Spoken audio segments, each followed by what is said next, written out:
يقصدني انا حاسس انه يقصدك انت. بقول لك يا فخر، اخوك كرم عايزك في كلمتين. اصل احنا مسافرين كمان شويه. خش يا حبيبي اوضتك واتكلم معاه في الموضوع، وبعد كده تعالى اقعد مع ضيوفك. انت عارفه كل ده عشان ايه ولا لسه؟ لا مش عارفه. اصل كل دول جايين عشان يقعدوا مع الدكتور فخر الدين بدير مستشار رئيس الوزراء. بسم الله ما شاء الله يا حبيبي. انا اسفه، انا جاي عشان اعتذر لك. هو في ايه؟ وايه الموضوع بالظبط؟ سؤال مهم، وانا هقول لكم الموضوع، وهقول لكم ليه الاستاذه ساره جايه لحد هنا عشان تعتذر لي.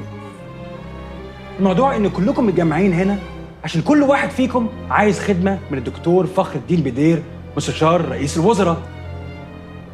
كلكم طريقتكم معايا اتغيرت، لان بقيت في نظركم حد مهم واقدر اخدمكم وانفعكم في حاجات كتير.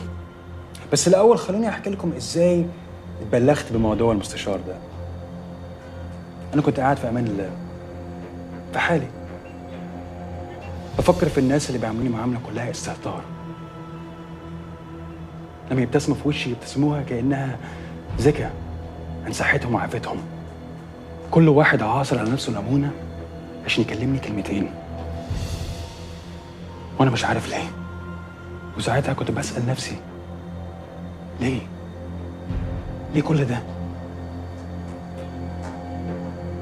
وفي الوقت ده جات لي مكالمة من سيدة فاضلة بتبلغني إن تم اختياري مستشار رئيس الوزراء للبحث العلمي. كان هيغمى عليا من الفرحة.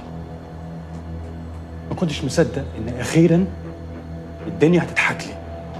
رحت الميعاد، كنت عمال أتخيل إن في ساعة أو ساعتين هبقى واقف قدام وزير أو رئيس الوزراء. بس لما رحت اكتشفت إن الدنيا كلها كانت ما تقولي طيب الحكاية كانت إيه؟